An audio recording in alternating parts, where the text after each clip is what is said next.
നമസ്കാരം. നമ്മൾ ഇന്ന് പഠിക്കാൻ പോകുന്നത് പൊളിറ്റിക്കൽ സയൻസിലെ വളരെ പ്രധാനപ്പെട്ട ഒരു അധ്യായമാണ്. ചാപ്റ്റർ 3 ഇലക്ഷൻ ആൻഡ് റെപ്രസെന്റേഷൻ, അതായത് തെരഞ്ഞെടുപ്പും പ്രാതിനിധ്യവും. നമ്മുടെ രാജ്യത്ത് ഇലക്ഷനൊക്കെ എങ്ങനെയാണ് നടക്കുന്നത്, നമ്മളൊക്കെ വോട്ട് ചെയ്യുമ്പോൾ യഥാർത്ഥത്തിൽ എന്താണ് അവിടെ സംഭവിക്കുന്നത് എന്നൊക്കെ വളരെ എളുപ്പത്തിൽ മനസ്സിലാക്കാൻ ഈ ഒരു ചാപ്റ്റർ നമ്മളെ സഹായിക്കും. അപ്പോ ഈ ചാപ്റ്ററിൽ നമ്മൾ എന്തൊക്കെയാണ് പഠിക്കാൻ പോകുന്നതെന്ന് നോക്കാം. ആദ്യം നമ്മൾ ജനാധിപത്യത്തെ ഒരു കളിയായിട്ട് കാണും. പിന്നെ ആ കളിയുടെ നിയമങ്ങൾ, അതായത് FPTP, PR സിസ്റ്റങ്ങളെപ്പറ്റി പഠിക്കും. അത് കഴിഞ്ഞ് എല്ലാ കളിക്കാർക്കും എങ്ങനെ തുല്യ അവസരം കിട്ടുന്നൂന്ന് നോക്കും. പിന്നെ ഈ കളിയുടെ അമ്പയറായ ഇലക്ഷൻ കമ്മീഷനെപ്പറ്റി മനസ്സിലാക്കും. അവസാനമായി ഈ കളി ഇനിയും എങ്ങനെ മെച്ചപ്പെടുത്താമെന്നും പരീക്ഷയ്ക്ക് വേണ്ടി ഓർത്തിരിക്കേണ്ട പ്രധാനപ്പെട്ട കാര്യങ്ങൾ എന്തൊക്കെയാണെന്നും നമ്മൾ ചർച്ച ചെയ്യും. ശരി, അപ്പൊ നമുക്ക് തുടങ്ങാം. തെരഞ്ഞെടുപ്പുകളെ നമുക്ക് രസകരമായിട്ട് ഒരു കളിയായിട്ട് ഒന്ന് സങ്കല്പിച്ചു നോക്കിയാലോ? ഒരു ക്രിക്കറ്റ് കളിയോ അല്ലെങ്കിൽ ഒരു ചെസ് കളിയോ പോലെ. ഏതൊരു കളിക്കും കൃത്യമായ നിയമങ്ങൾ വേണമല്ലേ? അതുപോലെ തന്നെ ആ കളി നീതിയുക്തമായിട്ട് മുന്നോട്ട് കൊണ്ടുപോകാൻ ഒരു അമ്പയറും വേണ്ടേ? ഇവിടെ വളരെ പ്രധാനപ്പെട്ട ഒരു കാര്യമുണ്ട്. ഈ നിയമങ്ങളും അമ്പയറും എപ്പോഴാ തീരുമാനിക്കേണ്ടത്? കളി തുടങ്ങുന്നതിന് മുൻപ് തന്നെ തീരുമാനിക്കണം. എന്താ കാരണം? കളി തുടങ്ങിക്കഴിഞ്ഞിട്ട് ആർക്കും സ്വന്തം ഇഷ്ടത്തിന് നിയമങ്ങൾ മാറ്റാൻ പറ്റരുത്. എല്ലാവർക്കും ഒരേ നിയമം. അത് ഉറപ്പാക്കാനാണ് തെരഞ്ഞെടുപ്പിനെക്കുറിച്ചുള്ള ഈ അടിസ്ഥാന നിയമങ്ങളെല്ലാം നമ്മുടെ ഭരണഘടനയിൽ തന്നെ എഴുതിവച്ചിരിക്കുന്നത്. ഇനി നമ്മൾ ഈ ചാപ്റ്ററിലെ ഏറ്റവും പ്രധാനപ്പെട്ട ഒരു ഭാഗത്തേക്ക് കടക്കുകയാണ്. കളിയുടെ നിയമങ്ങൾ, അതായത് നമ്മുടെ ഇലക്ഷൻ രീതികൾ. ഇന്ത്യയിൽ നമ്മൾ എങ്ങനെയാണ് നമ്മുടെ പ്രതിനിധികളെ തിരഞ്ഞെടുക്കുന്നതെന്ന് നമുക്ക് വിശദമായിട്ട് നോക്കാം. ഈ നിയമങ്ങൾ എത്രത്തോളം പ്രധാനപ്പെട്ടതാണെന്ന് മനസ്സിലാക്കാൻ നമുക്കൊരു യഥാർത്ഥ ഉദാഹരണം തന്നെ നോക്കാം. 1984 ലോക്സഭാ ഇലക്ഷൻ. അതിന്റെ റിസൾട്ട് വന്നപ്പോൾ എല്ലാവരും ഒന്ന് ഞെട്ടിപ്പോയി. ഇലക്ഷനില് കോൺഗ്രസ് പാർട്ടിക്ക് കിട്ടിയ വോട്ട് എത്രയാണെന്ന് നോക്കൂ. വെറും 47%. അതായത് വോട്ട് ചെയ്തവരിൽ പകുതിയിൽ താഴെ ആൾക്കാർ മാത്രമേ കോൺഗ്രസിന് വോട്ട് ചെയ്തിട്ടുള്ളൂ. പക്ഷേ അവർക്ക് കിട്ടിയ സീറ്റുകളുടെ എണ്ണം കണ്ടോ? ആകെ 543 സീറ്റിൽ 415 സീറ്റുകൾ. അതായത് ഏകദേശം 80% സീറ്റുകളും അവർക്ക് കിട്ടി. ഇതെങ്ങനെയാ സംഭവിച്ചത്?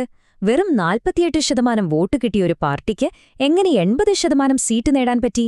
ഇതിന്റെ ഉത്തരം നമ്മുടെ രാജ്യം ഫോളോ ചെയ്യുന്ന ആ ഇലക്ഷൻ സിസ്റ്റത്തിൽ തന്നെയാണ് ഒളിഞ്ഞിരിക്കുന്നത്. ആ സിസ്റ്റത്തിന്റെ പേരാണ് FPTP, അതായത് ഫസ്റ്റ് പാസ് ദ പോസ്റ്റ്. ഇതെങ്ങനെ പ്രവർത്തിക്കുന്നതെന്ന് വെച്ചാൽ വളരെ സിമ്പിളാണ്. സ്റ്റെപ്പ് 1, രാജ്യത്തെ മൊത്തം 543 മണ്ഡലങ്ങളായിട്ട് തിരിക്കും. സ്റ്റെപ്പ് 2, ഓരോ മണ്ഡലത്തിൽ നിന്നും ഒരാളെ മാത്രം തിരഞ്ഞെടുക്കും. സ്റ്റെപ്പ് 3, ആ മണ്ഡലത്തില് ആർക്കാണോ ഏറ്റവും കൂടുതൽ വോട്ട് കിട്ടുന്നത് ആ ആള് ജയിച്ചു. ഇവിടെ ഒരു കാര്യം പ്രത്യേകം ശ്രദ്ധിക്കണം. ഭൂരിപക്ഷം, അതായത് പകുതിയിൽ കൂടുതൽ വോട്ട് വേണമെന്നില്ല. മറ്റുള്ളവരെക്കാൾ ഒരൊറ്റ വോട്ട് കൂടുതൽ കിട്ടിയാൽ മതി, ജയിച്ചു. ശരിക്കും ഒരു ഓട്ട മത്സരം പോലെയാണിത്. ആരാണോ ആദ്യം ആ ഫിനിഷിംഗ് ലൈൻ കടക്കുന്നത് അവര് ജയിക്കും. അത്രയുള്ളൂ. ഇനി നമുക്ക് മറ്റൊരു സിസ്റ്റം പരിചയപ്പെടാം. പ്രൊപ്പോഷണൽ റെപ്രസെന്റേഷൻ, അല്ലെങ്കിൽ PR. മലയാളത്തിൽ ആനുപാതിക പ്രാതിനിധ്യം എന്ന് പറയും. ഇതിന്റെ ആശയം അതിലും സിമ്പിളാണ്. ഒരു പാർട്ടിക്ക് എത്ര ശതമാനം വോട്ട് കിട്ടുന്നോ ഏകദേശം അത്രയും തന്നെ ശതമാനം സീറ്റുകൾ അവർക്ക് പാർലമെന്റിലോ നിയമസഭയിലോ കിട്ടും. അതായത് ഒരു പാർട്ടിക്ക് 10% വോട്ടാണെങ്കിൽ അവർക്ക് ഏകദേശം 10% സീറ്റും കിട്ടും. അപ്പോ ഈ രണ്ട് സിസ്റ്റങ്ങളും തമ്മിലുള്ള വ്യത്യാസം കാണിക്കുന്ന ഈ ടേബിൾ ഉണ്ടല്ലോ, ഇത് പരീക്ഷയ്ക്ക് വളരെ വളരെ പ്രധാനപ്പെട്ടതാണ്. നോക്കൂ, FPTPയിൽ നമ്മൾ ഒരു സ്ഥാനാർത്ഥിക്കാണ് വോട്ട് ചെയ്യുന്നത്. പക്ഷെ PRലാണെങ്കിൽ ഒരു പാർട്ടിക്കാണ്. FPTPയിൽ ഒരു പാർട്ടിക്ക് കിട്ടുന്ന വോട്ടിനേക്കാൾ കൂടുതൽ സീറ്റ് കിട്ടാൻ സാധ്യതയുണ്ട്. എന്നാൽ PRൽ സീറ്റുകൾ കിട്ടുന്നത് വോട്ടിന് ആനുപാതികമായിട്ടായിരിക്കും. ഈ ടേബിൾ നിങ്ങളുടെ നോട്ട്ബുക്കിലൊന്ന് എഴുതിയെടുത്താൽ പരീക്ഷയ്ക്ക് നന്നായി ഉപകാരപ്പെടും. നമ്മൾ ഇന്ത്യയിൽ ലോക്സഭ ഇലക്ഷന് FPTP സിസ്റ്റമാണ് ഉപയോഗിക്കുന്നതെങ്കിലും രാജ്യസഭ ഇലക്ഷനിൽ നമ്മൾ ഉപയോഗിക്കുന്നത് ഒരു തരം PR സിസ്റ്റമാണ്. ഇത് കുറച്ചുകൂടി സങ്കീർണമാണ്. ഇവിടെ ജയിക്കണമെങ്കിൽ ഒരു വിജയക്കോട്ട അല്ലെങ്കിൽ ഒരു വിന്നിംഗ് കോട്ട നേടണം.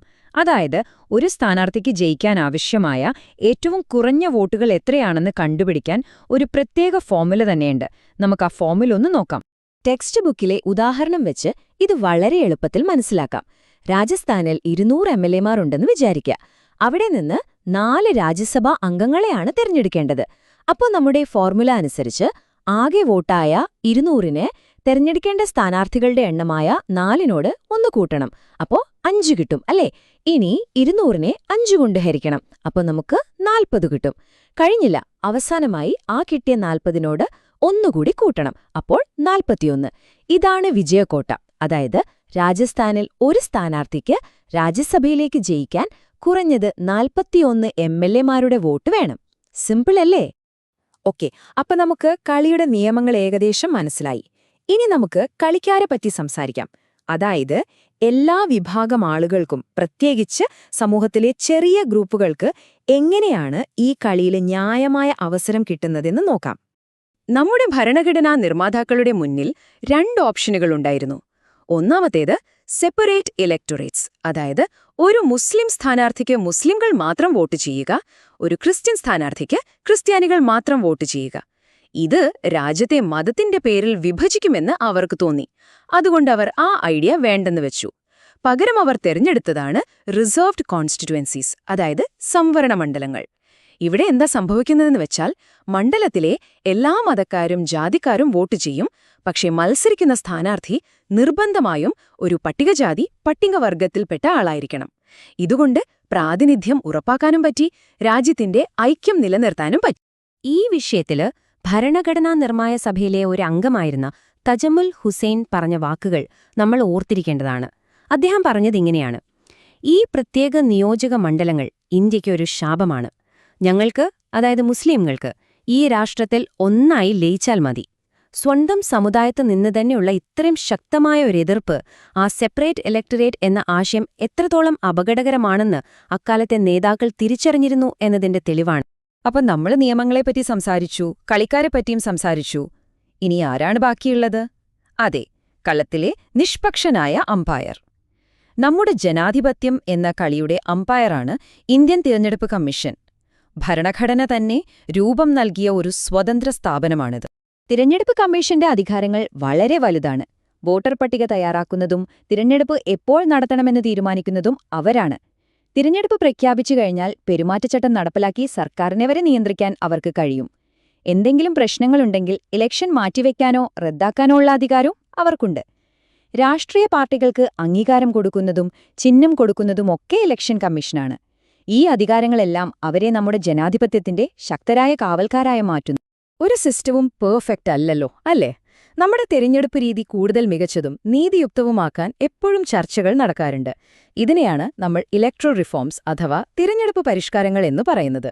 ഇതിൽ പ്രധാനമായിട്ടും വരുന്ന ചില നിർദ്ദേശങ്ങൾ ഇവയാണ്. 1. FPTP സിസ്റ്റത്തിൽ നിന്ന് മാറി ഒരു തരം PR സിസ്റ്റത്തിലേക്ക് മാറണം. 2. സ്ത്രീകൾക്ക് പാർലമെന്റിലും നിയമസഭകളിലും 1/3 സീറ്റുകൾ സംവരണം ചെയ്യണം. 3. തിരഞ്ഞെടുപ്പിൽ പണത്തിന്റെ സ്വാധീനം കുറയ്ക്കാൻ കർശനമായ നിയമങ്ങൾ വേണം. 4. ക്രിമിനൽ കേസുകളിൽപ്പെട്ടവരെ മത്സരിക്കുന്നതിൽ നിന്ന് വിലക്കണം. ഇതൊക്കെ നമ്മുടെ ജനാധിപത്യത്തെ കൂടുതൽ മെച്ചപ്പെടുത്താൻ വേണ്ടി നടക്കുന്ന വളരെ പ്രധാനപ്പെട്ട ചർച്ചകളാണ്. ശരി, ഇനി നമുക്ക് പരീക്ഷയ്ക്ക് തൊട്ടുമുമ്പ് പെട്ടെന്നൊന്ന് ഓർത്തെടുക്കാൻ വേണ്ടി ഈ ചാപ്റ്ററിലെ ഏറ്റവും പ്രധാനപ്പെട്ട കാര്യങ്ങളിലേക്ക് കടക്കാം. എല്ലാവരും ശ്രദ്ധിച്ചിരിക്കുക. ഈ പ്രധാനപ്പെട്ട വാക്കുകൾ നമുക്ക് ഒന്നുകൂടി ഓർത്തുനോക്കാം. FPTP എന്നു പറഞ്ഞാൽ ഏറ്റവും കൂടുതൽ വോട്ട് കിട്ടുന്നയാള് ജയിക്കുന്ന രീതി. PR എന്ന് പറഞ്ഞാൽ വോട്ടിന് ആനുപാതികമായി സീറ്റ് കിട്ടുന്ന രീതി. യൂണിവേഴ്സൽ അഡൾട്ട് ഫ്രാഞ്ചൈസ് എന്ന് വെച്ചാൽ 18 വയസ്സ് കഴിഞ്ഞ എല്ലാ പൗരന്മാർക്കും വോട്ട് ചെയ്യാനുള്ള അവകാശം. റിസർവ്ഡ് കോൺസ്റ്റിറ്റ്യുവൻസി, അതായത് SC/ST സ്ഥാനാർത്ഥികൾക്കായി സംവരണം ചെയ്ത മണ്ഡലം. പക്ഷേ അവിടെ എല്ലാവർക്കും വോട്ട് ചെയ്യാം. ഡിലിമിറ്റേഷൻ കമ്മീഷനാണ് മണ്ഡലങ്ങളുടെ അതിർത്തി തീരുമാനിക്കുന്നത്. പിന്നെ ഇലക്ഷൻ കമ്മീഷൻ, തെരഞ്ഞെടുപ്പ് നടത്തുന്ന സ്വതന്ത്ര സ്ഥാപനം. ആർട്ടിക്കിൾ 324. അവസാനമായിട്ട് ഈ ഫോർമുല, ഇത് ഒരിക്കലും മറക്കരുത്, രാജ്യസഭാ ഇലക്ഷനിലെ വിജയക്കോട്ട കണ്ടുപിടിക്കാനുള്ള ഫോർമുല. ഞാൻ പതുക്കെ പറയാം. ആകെ പോൾ ചെയ്ത വോട്ടുകൾ, അതിനെ ഹരിക്കണം, ബ്രാക്കറ്റിനകത്ത് തെരഞ്ഞെടുക്കേണ്ട സ്ഥാനാർത്ഥികളുടെ എണ്ണം +1 എന്നിട്ട് ആ കിട്ടുന്ന ഉത്തരത്തോട് ഒന്നുകൂടി കൂട്ടണം. ഇത് പരീക്ഷയ്ക്കൊരു ചോദ്യമായി വരാൻ നല്ല സാധ്യതയുണ്ട്. അപ്പോ ഈ ചാപ്റ്റർ അവസാനിപ്പിക്കുമ്പോൾ നമുക്കൊരു ചോദ്യം സ്വയം ചോദിക്കാം. തെരഞ്ഞെടുപ്പ് രീതിയാണ് ജനാധിപത്യത്തിന്റെ എഞ്ചിൻ എങ്കിൽ അതിനെ നീതിയുക്തമായും കാര്യക്ഷമമായും പ്രവർത്തിപ്പിക്കാൻ വേണ്ട ഇന്ധനമെന്തായിരിക്കും? ഒരുപക്ഷെ അത് നമ്മളെപ്പോലെയുള്ള ജാഗരൂകരായ പൗരന്മാരും സജീവമായ സംഘടനകളും ജനാധിപത്യ മത്സരത്തിന്റെ യഥാർത്ഥ സ്പിരിറ്റുമായിരിക്കാം. നിങ്ങൾ ഈ പാഠം നന്നായി പഠിക്കുക, ടെക്സ്റ്റ് ബുക്കിലെ ചോദ്യങ്ങൾക്ക് ഉത്തരം കണ്ടെത്താൻ ശ്രമിക്കുക. നിങ്ങളുടെ പരീക്ഷയ്ക്ക് എല്ലാവിധ ആശംസകളും.